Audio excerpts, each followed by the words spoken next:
और मैं फिर से मोदी जी को बधाई दूंगा कि मोदी जी तक अगर ये बात जाए तो फिर चुन के आ रहे हैं वो, क्योंकि वो सर सारे सिस्टम में बैठ गए, वो जनता का वोट थोड़ी ले रहे हैं, उनको तो वोट मिल रहा अपने आप। इस सरकार ने पूरी कोशिश कर रही सरकार ब्राह्मणों को अल्पसंख्यक बनाने की। अगर ये सरकार रही तो आने वाले दिनों में हम ब्राह्मण सब अल्पसंख्यक कहलाएंगे। फिर आपने वो क्वेश्चन उठा दिया कि अभी किसी दल की बात ही नहीं होनी चाहिए। हमने कहा ना, शेर आदमखोर हो गया, हम उनके आगे समर्पण है। इसके बाद दूसरे दल से क्या मतलब, जब वो कभी आदमखोर होंगे तब देखा जाएगा। अभी तो जो आदमखोर है उसको देखिए आप। कहीं ना कहीं नाराजगी है। नाराजगी तो साफ स्वाभाविक है कि हमें एक परमानेंट वोटर माना गया, ये हमारा बहुत बड़ा नुकसान हुआ। ये हमने अपनी जो भूमिका बना ली कि हम कहीं जाएंगे नहीं, ये हमारे लिए पक्षाघात रहा। अब ब्राह्मण समाज इस बात पे सोचेगा कि जो जैसा करेगा वो वैसा भरेगा। लेकिन उन्होंने ये एहसास करा दिया कि ब्राह्मण हो और जीवन भर ब्राह्मण मर के चले जाओगे। से आने की बात पे कहीं ना कहीं सरकाजम जो है वो झलक रहा है। सीधी बोलेंगे तो मुकदमे ईडी सीडीआई सब लग जाएगी। आप लोग तो परमानेंट वोटर हैं। तो सरकार कुछ कह के आई थी और अब आने के बाद कई चीजें इन्होंने मुद्दे भटका दिए हैं। जमीन पर रह के काम नहीं कर रहे, युवाओं के लिए क्या कर रहे हैं, समाज के लिए क्या कर रहे हैं, खाली सिर्फ जाति और विशेष और फर्जी हिंदू बन के हम लोगों को बांटा जा रहा है। देख रहा है कि इस समय स्थितियां देश के विपरीत चलती चली जा रही हैं। आप हम लोगों को फिर से जातियों में बांट रहे हैं, वही अंग्रेजों वाला अब युग फिर से लेकर के आ रहे हैं और लड़वा करके हम लोगों को यहाँ पे क्या करना चाहते हैं, क्या दर्शाना चाहते हैं। तो इसके लिए नया नेतृत्व पूरा हिंदू समाज जो नया नेतृत्व तलाश रहा है। इस वक्त मौजूद हैं कानपुर के फूलबाग इलाके में, जहां जब लोग सुबह मॉर्निंग वॉक पर नानाराव पार्क आते हैं तो यहाँ ब्रेड मक्खन का लुत्फ उठाते हुए सियासी चर्चा जरूर करते हैं। हमारे साथ बात करने के लिए आज मौजूद हैं ब्राह्मण समाज से कई लोग। जानेंगे उनसे कि इस चुनाव में उनके क्या मुद्दे हैं जिसको लेकर वह वोट करेंगे। भाई साहब, क्या नाम है आपका? यह प्रमोद पांडे। पांडे जी, ये बताइए कि क्या मुद्दे हैं ब्राह्मण समाज के आपके एज अ पर्सनल, जिनको आप ध्यान में रखेंगे जब इस बार वोट करेंगे सरकार में, जब इलेक्शन आएंगे? देखिए, वोट तो जब करेंगे तो उसमें सबसे पहली सोच हमारी होगी राष्ट्रीयता, उसमें कोई कंप्रोमाइज नहीं है। अब रही बात ब्राह्मण समाज के मुद्दे हैं, तो हमारा एक पुराना डायलॉग है कि अग्रे अग्रे ब्राह्मणा। हम सरकार से निवेदन करेंगे कि इस डायलॉग को बदलना पड़ेगा। ये केवल दिखाने का डायलॉग रह गया। ब्राह्मण की आज जो स्थिति है, आप पीछे कहीं गाँव में चले जाइए, यहाँ से 50-60 किलोमीटर दूर, आज भी ब्राह्मण की वहाँ वो पोजीशन है कि ब्राह्मण 2 टाइम की रोटी खाने के। शहरों की भूमिका छोड़ दीजिए, शहरों में बच्चे आज मल्टीनेशनल कंपनी में कर रहे हैं, हम अच्छी जॉब कर रहे हैं, तो बहुत संपन्न दिखता है ब्राह्मण। आज ब्राह्मणों की पोजीशन ये है कि ये कह दिया गया कि हम किंग मेकर हैं, किंग मेकर कह के हमको पीछे ढकेल दिया गया। तो हमारा वोट देते समय एक ये अहम मुद्दा हमारे दिमाग में रहेगा। और सरकार से हमारी ये विनती भी है कि अब हमको छलावे में न रख के हमको आगे लाया जाए। तो कहीं ना कहीं नाराजगी है। नाराजगी तो साफ स्वाभाविक है कि हमें एक परमानेंट वोटर माना गया, ये हमारा बहुत बड़ा नुकसान हुआ। ये हमने अपनी जो भूमिका बना ली कि हम कहीं जाएंगे नहीं, ये हमारे लिए पक्षाघात रहा। अब ब्राह्मण समाज इस बात पे सोचेगा कि जो जैसा करेगा वो वैसा भरेगा। कहने का मतलब है सरकार ने फॉर ग्रांटेड ले लिया है। भाई साहब, क्या नाम है आपका? मेरा नाम आमोद त्रिपाठी है। ये बताइए वो जी, आपके लिए क्या मुद्दे हैं आपके समाज के इस चुनाव में? हमारे समाज के तो मुद्दे कोई है नहीं, क्योंकि समाज तो हमारा हमेशा दिशा देता था समाज को। आज हमारा समाज खुद ही दिशाविहीन हो चुका है। उसका कारण है कि आज इस सरकार को हम बहुत बहुत धन्यवाद देते हैं कि इसने हमको ये एहसास करा दिया कि हम लोग ब्राह्मण हैं, और इन्होंने मतलब उससे हम इनको वोट देंगे। कि हमें तो आज तक पता ही नहीं था कि हम लोग सनातन धर्म में आगे कभी अग्रिम उसमें चलते थे, लेकिन इन्होंने ये एहसास करा दिया कि ब्राह्मण हो और जीवन भर ब्राह्मण मर के चले जाओगे।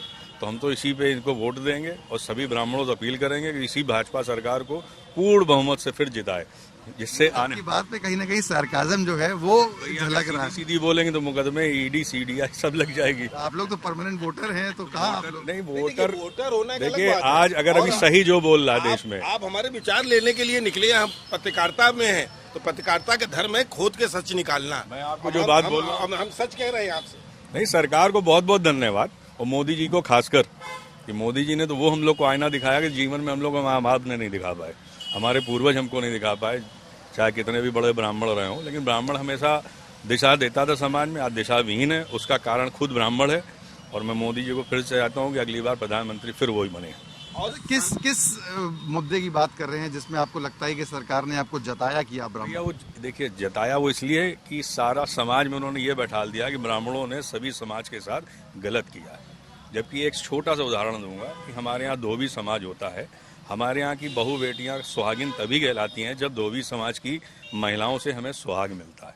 ये बात कभी नहीं बताई गई, बस क्या बताया गया कि शोषण हमेशा बताया गया। तो नकारात्मक चीज़ें जो भी ब्राह्मण की थी वो सभी समाज में होती हैं और सभी दल में होती हैं, सभी धर्म में होती हैं, लेकिन उसी को प्रमोट किया गया कि ब्राह्मण छुआछूत करते हैं। ऐसा नहीं था। आप खुद बताइए, मेरे घर की इज्जत हमारी बेटी, हमारी भाभियाँ या हमारी माँ है, तो उनका सुहागी एक धोबिन समाज से आता है। अब इस समाज को भी हो सकता है कोई शब्द पकड़ लिया जाए कि आपने ये क्यों बोल दिया, लेकिन सर्व समाज को अगर कोई दिशा देने वाला था तो ब्राह्मण समाज था, लेकिन वो खुद ही आज दिशाविहीन है। हम यहाँ बड़े सब ब्राह्मण समाज के लोग खड़े हैं, लेकिन एक मत नहीं हो सकते। इसका वो फायदा सरकार उठाती है और मोदी जी उठा रहे हैं। और मैं फिर से मोदी जी को बधाई दूंगा कि मोदी जी तक अगर ये बात जाए तो फिर चुन के आ रहे हैं वो, क्योंकि वो सर सारे सिस्टम में बैठ गए, वो जनता का वोट थोड़ी ले रहे हैं, उनको तो वोट मिल रहा अपने आप। कहीं ना कहीं टॉप लीडरशिप या सेंट्रल से बोल रहे कहीं ना कहीं नाराजगी का यूजीसी को लेके है क्या? देखिए, यूजीसी उन्होंने मुद्दा बना दिया। भाई पीडीए जा रहा था अखिलेश जी के पास, तो उन्होंने उसको डिस्टर्ब करने के लिए यूजीसी डाल दिया। उनके ही लोग बैठे हैं वहाँ से, उन्होंने रोक लगा दी। तो उन्होंने एक मैसेज ये दे दिया कि भाई हम तो करना चाहते थे लेकिन कोर्ट ने नहीं किया। तो जब उनकी भले की बात होती तो कोर्ट आ जाता है, और जब उनके विरुद्ध बात होती तो मेरा जो अच्छा काम होता है तो वो अपने ऊपर ले लेते हैं, और जब कोई नकारात्मक काम उनके खिलाफ होता तो कहते हैं कोर्ट ने आदेश कर दिया। आपको क्या लगता है, यूजीसी कोई मुद्दा है आप लोगों के लिए? ये केवल भ्रमित करने, पब्लिक को डिस्टर्ब करने के लिए किया चुनावी मुद्दा है। ये ब्राह्मण हमेशा सर्वोपर रहा है और हमेशा सर्वोपर रहेगा। इस सरकार ने पूरी कोशिश कर रही सरकार ब्राह्मणों को अल्पसंख्यक बनाने की। अगर ये सरकार रही तो आने वाले दिनों में हम ब्राह्मण सब अल्पसंख्यक कहलाएंगे। संख्या कहलाएगी, काफी बड़ी बात आपने कह दी है। क्या नाम है आपका भाई? आलोक पांडे। ये बताइए पांडे जी कि किन मुद्दों पे वोट करेंगे? चुनाव आ रहा है, उत्तर प्रदेश का एक बड़ा चुनाव है, इसे सेंट्रल चुनाव से भी जोड़कर बताया जा रहा है कि ये दिशा तय करेगा। ब्राह्मण समाज का एक बड़ा रोल है इसमें।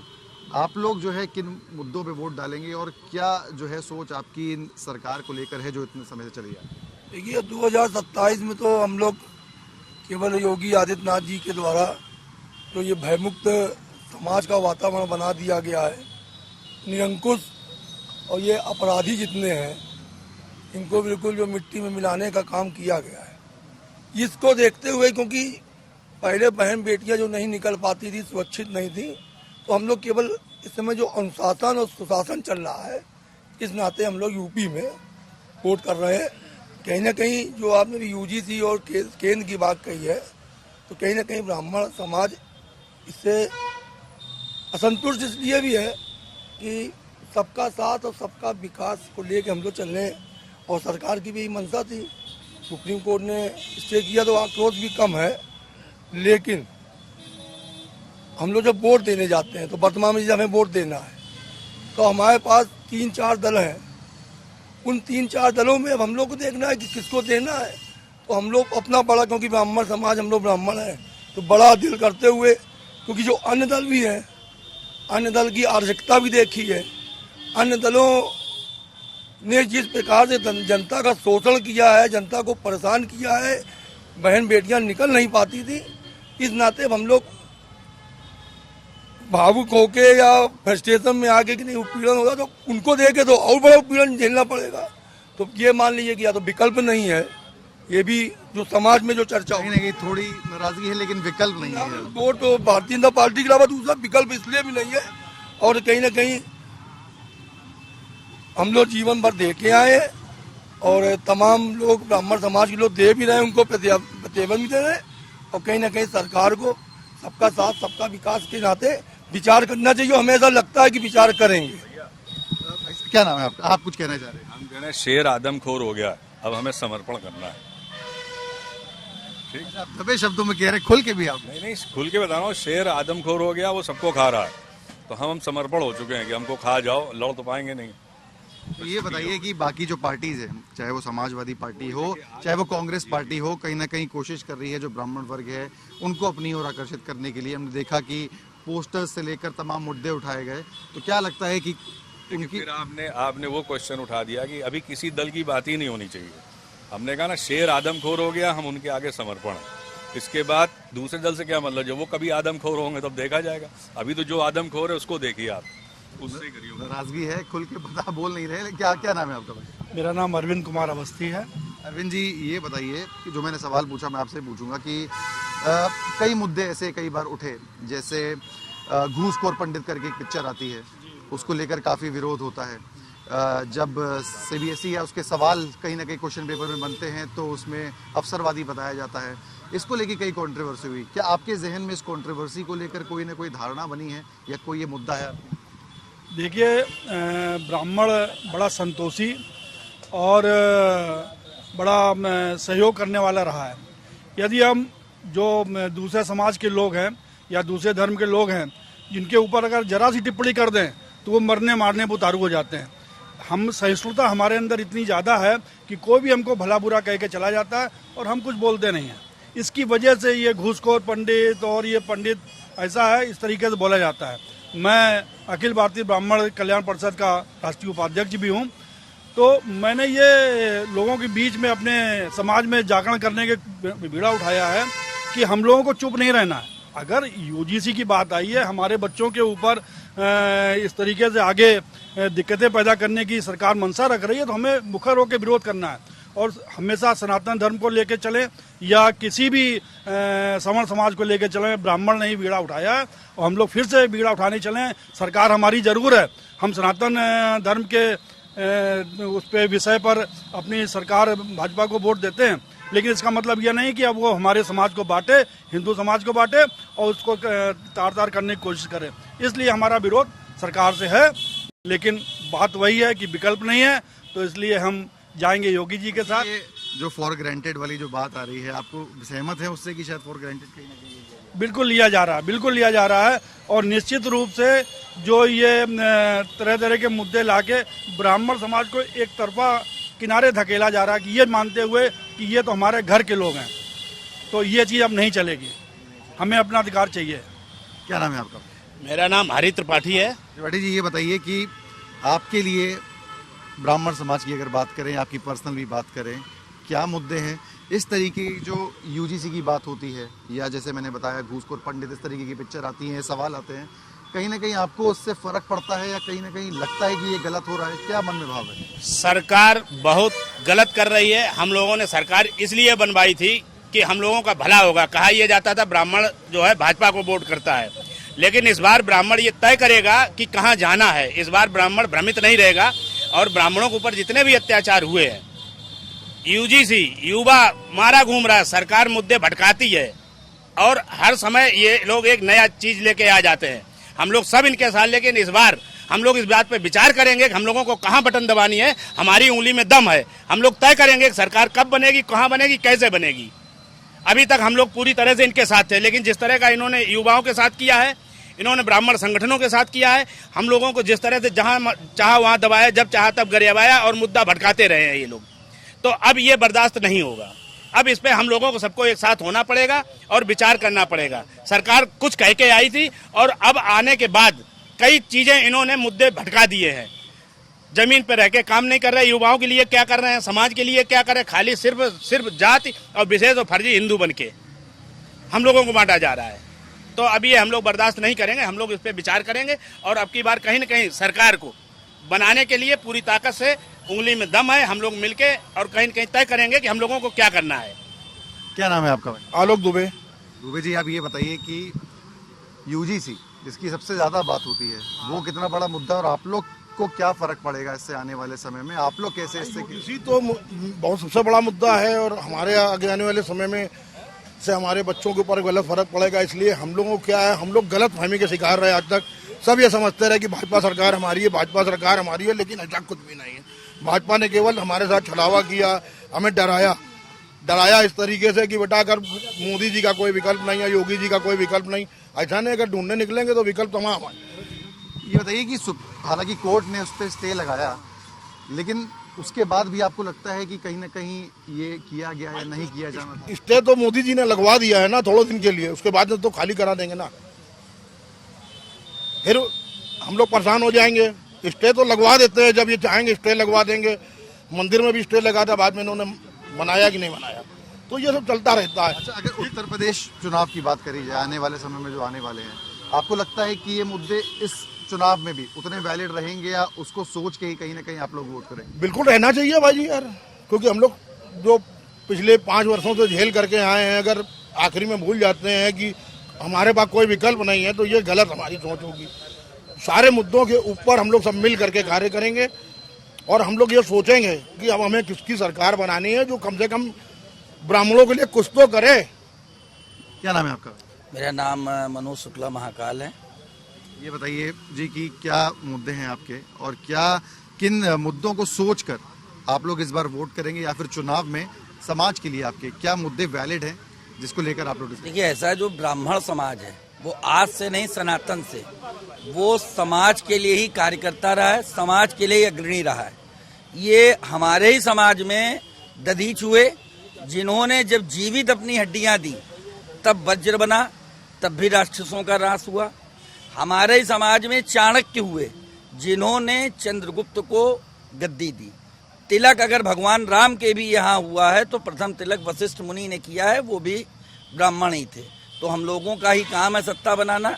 2007 में आप चमत्कार देख चुके हैं। जिस हाथी को जब पहले नारा दिया गया था कि हाथी नहीं गणेश है, तो लोगों ने कहा था ये तो टाई टाई फिस हो जाएगा। तो जब वो पूर्ण बहुमत में आ सकता है, ब्राह्मण बुद्धिजीवी है, अपने पत्ते जब निर्णायक समय होता है तब खोलता है। ये निश्चित देखिएगा कि 2027 का जो चुनाव होगा वो ऐसा निर्णायक चुनाव होगा कि जब डब्बे खुलेंगे तो लोगों को लगेगा कि ये ईवीएम कहाँ से कैसे है। किंग मेकर कहीं ना कहीं आप बता रहे हैं कि जो आपका हम रहे हैं, ये बताने की बात नहीं है। ब्राह्मण ही हमेशा जो है सिरमौर रहा है। और जैसे अभी हमारे भैया ने बात की थी, उन्होंने, क्योंकि अब इतनी ज्यादा विडंबना हो गई है कि आप किसी समाज के नाम को लेके कुछ कहो तो उसके ऊपर तो मुकदमा है। हम पंडितों को कोई कितनी भी गाली दे, हमको भ्रष्ट बताए, कुछ नहीं होता है। और ये मानसिकता आज से नहीं है, ये नहीं कि सरकार में चालू हो गई। ये एक बहुत बड़ा सोचा समझा प्लान रहा और इसमें सबसे ज्यादा हाथ रहा सिनेमा जगत का, क्योंकि उसकी कमान जिन लोगों के हाथ में थी वो नहीं चाहते थे सब कुछ एक हो। आप कितनी भी पिक्चरें उठा लीजिए, लाला वहाँ लुटेरा होगा, ब्राह्मण छुआछूत फैलाता होगा, ठाकुर वहाँ का अत्याचारी होगा।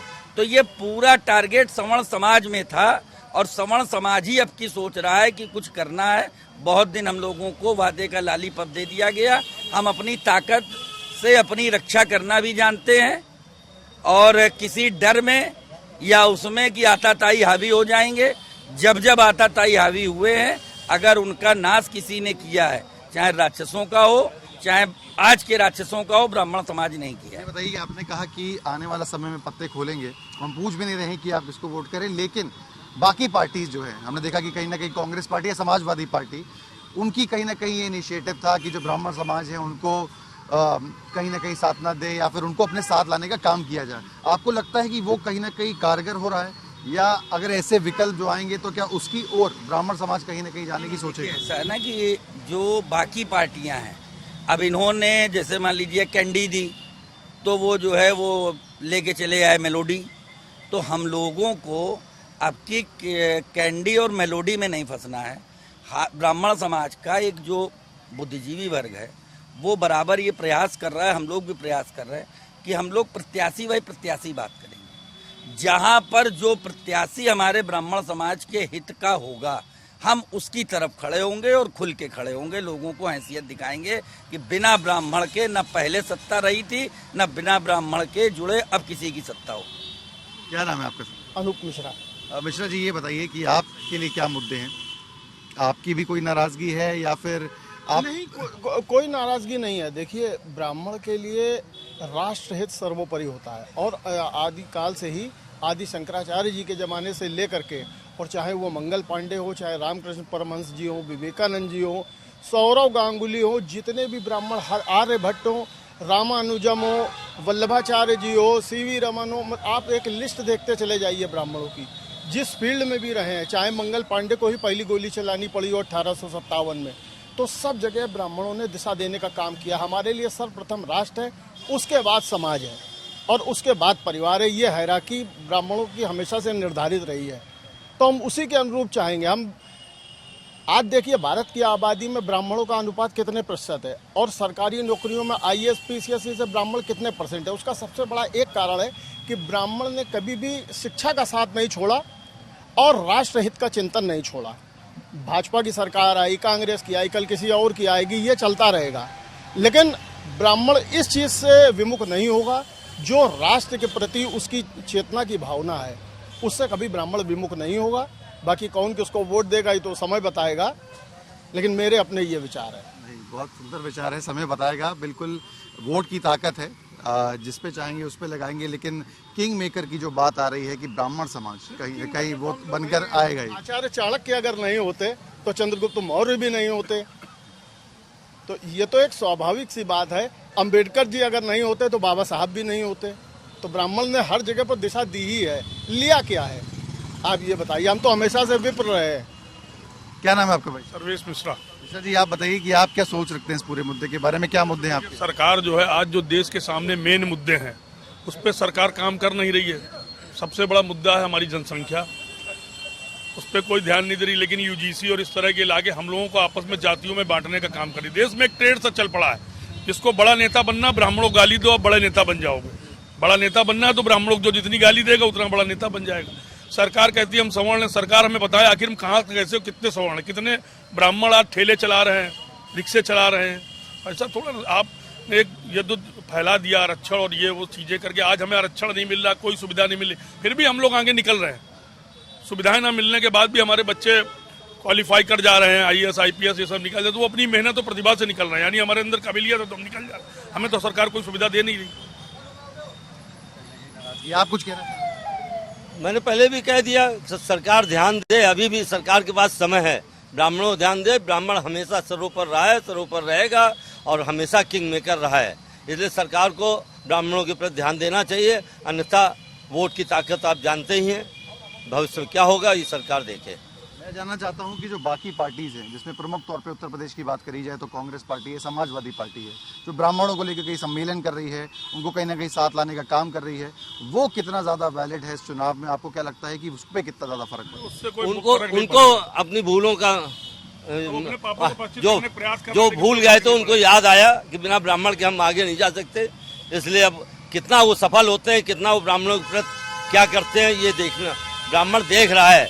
अभी ब्राह्मण कोई डिसाइड नहीं किया है, चुनाव तक सब देख रहा है कौन हमारा भला करेगा, कौन सही राह करेगा। वोट की ही ताकत, वोट की चोट सब बताएगी। समय आएगा वोट किससे बताया जाएगा सर। हाँ, आप कुछ कहना चाह रहे थे? उस समय विषय रह गया, हम कहना चाहते हैं, जैसे अभी भैया ने गिनाया कि ब्राह्मणों की गिनती, तो मैं 2 नाम उसमें और गिनाना चाहता हूँ, 3 नाम। एक तो बसपा में सतीश मिश्रा, आपने देख लिया जब सरकार बनी थी। आज की सरकार में मैं नाम लेना चाहूंगा अवनीश अवस्थी का। आप सरकार भले ही योगी जी की हो, पीछे से कौन चला रहा है? ब्राह्मण आ गए। AK शर्मा हमारे ऊर्जा मंत्री हैं, सब जानते होंगे कि गुजरात में मोदी जी जब मुख्यमंत्री रहे तो उनका कार्यकाल किसने चलाया, उसी के पुरस्कार स्वरूप उनको वहां से यहाँ लाके विधान परिषद लाके और हमारे प्रदेश के ऊर्जा मंत्री हैं। मेरा बस निवेदन ये है कि हमको थोड़ी भूमिका से बाहर निकालिए साहब। हमको सत्ता पाने के बाद प्रधान सचिव और मुख्य सचिव और हमको, आप क्या सोचते हैं मनोज पांडे को कैबिनेट मंत्री का दर्जा दे देने से ब्राह्मण खुश हो जाएगा? आज यहाँ ब्राह्मण खड़े हैं, आप बहुतायत से पूछ लीजिए क्या मनोज पांडे को हम ब्राह्मण समाज का हम नेता मानते हैं? नहीं मानते। हमारा जो खाटी ब्राह्मण है, जो इस बेल्ट का ब्राह्मण है, आज हमारी कानपुर की बेल्ट बगैर मंत्री पद के सुनी है साहब। हम सबसे बड़े प्रदेश में राजस्व देने वाले जिले हैं, हम सबसे बड़ी ब्राह्मणों की संख्या वाले जिले हैं, लेकिन हमारे जिले से 2-2, 3-3, 4-4 विधायक मंत्री होते हुए एक मंत्री नहीं हमारे बीच का। आप आयातित ब्राह्मण मनोज पांडे को लाके मंत्री बना के ये समझते हो कि ब्राह्मण संतुष्ट हो जाएगा? आपको लगता है रिप्रेजेंटेशन की जो कोशिश करी गई है उससे इस बेल्ट पे तो फर्क नहीं पड़ेगा? स्पष्ट रूप से मैं उस पार्टी का समर्थक मतदाता होने के बावजूद ये कह रहा हूँ कि चयन सही करिए। आपको लगता है यहाँ जो आपके विधायक हैं कानपुर शहर में जितनी रिप्रेजेंटेशन है उनको देना चाहिए था? बिल्कुल साहब, हम सबसे ज्यादा राजस्व देने वाले जिले हैं, हम औद्योगिक रूप से सबसे बड़े हैं, हम जनसंख्या के रूप से सबसे बड़े जिले हैं। अभी कल के पेपर में था विकास के लिए एक निधि बांटी गई है, उसमें बनारस, उसमें नोएडा, उसमें सारे जिलों को 9-9, 800 करोड़ है और कानपुर को साथ 96 करोड़ रुपए। हमारा विश्व स्तरीय स्टेडियम ग्रीन पार्क को बेकार करके दूसरे जिलों को मैच दिए जा रहे हैं, दूसरे जिलों के खेले का विकास किया जा रहा है। तो साहब ब्राह्मण है, अगर सत्ता चला सकता है तो बोलेगा भी मौका आने पर। आप कुछ कह रहे हैं? मैं 2 शब्द ये कहना चाहता हूँ कि बात यहाँ पे खाली ब्राह्मण की भी नहीं रही गई। अब आपने यूजीसी लाए किस मुद्दे पे लाए थे? इसकी जरूरत क्या थी आपको लाने की? यूजीसी का कोई औचित्य ही नहीं था लाने का, आप लेके सब जाति को चल रहे थे। अब इसके कारण खाली ब्राह्मण ही नहीं और भी हिंदू जितना वो भी नया नेतृत्व तलाश रहा है। वो ये नहीं है कि खाली जो है भाजपा को ही जो है, अब वो ये देख रहा है कि इस समय स्थितियां देश के विपरीत चलती चली जा रही हैं। आप हम लोगों को फिर से जातियों में बांट रहे हैं, वही अंग्रेजों वाला आप युग फिर से लेकर के आ रहे हैं और लड़वा करके हम लोगों को यहाँ पे क्या करना चाहते हैं, क्या दर्शाना चाहते हैं। तो इसके लिए नया नेतृत्व पूरा हिंदू समाज जो है नया नेतृत्व तलाश रहा है। हाँ, मैं एक बात ये कहना चाहूँगा, जैसे अभी आप लोग ये कह रहे थे कि आप बताओ किधर जाओगे, सपा को ढूंढो या कांग्रेस में कहाँ ढूंढ रहे हैं, तो आपको ये भी याद रखना चाहिए कि रावण कितना प्रकांड विद्वान था और ऐसा कौन सा गुण था जो रावण में नहीं था। लेकिन जब उसने अगर कोई माँ सीता का हरण करके गलत कार्य किया तो ये इस ब्राह्मण समाज की ही ताकत है कि उसने रावण लंकेश को ना पूछ के राम को जो है पूछ के राम को भगवान बनाया। तो हम लोग वो ताकत रखते हैं। ये तर्जनी में जो जब हम बटन दबता है ना, तो अब की आप निश्चित मान के चलिएगा कि भगवान कृष्ण को जब किसी दुष्ट का संहार करना होता था तो वो यूँ उंगली करते थे, सुदर्शन आ जाता था। तो अब की जब ब्राह्मण समाज ईवीएम पर अपनी उंगली लगाएगा ना, तो उसी ताकत के साथ में लगाएगा। बात हुई ताकत की, तो ये समाज का कहना है कि ताकत जो है वह भूली ना जाए और आने वाले चुनाव में बटन दबाकर वो बताएंगे, किसकी ओर जाएंगे ये नहीं बताएंगे, लेकिन फॉर ग्रांटेड ना लिया जाए। साथ ही साथ जो कई मुद्दे हैं, चाहे यूजीसी हो, चाहे तमाम बाकी मुद्दे हो, चाहे वो घूसखोर पंडित हो, चाहे वो अवसरवादी ब्राह्मण की बात हो, इस तरीके से मुद्दों पे जो ब्राह्मण समाज है उसको ठेस पहुंचती है। और सिंपल सा एक ही कहना है कि हम आपके साथ रहे हैं, लेकिन हमें फॉर ग्रांटेड ना लिया जाए और आने वाले समय में समाज को जो ये ताकत रखता है किसी की भी सरकार गिराने की या फिर लाने की, उनको ना भूला जाए। वीडियो जर्नलिस्ट शुभम शुक्ला के साथ सिमर चावला, कानपुर।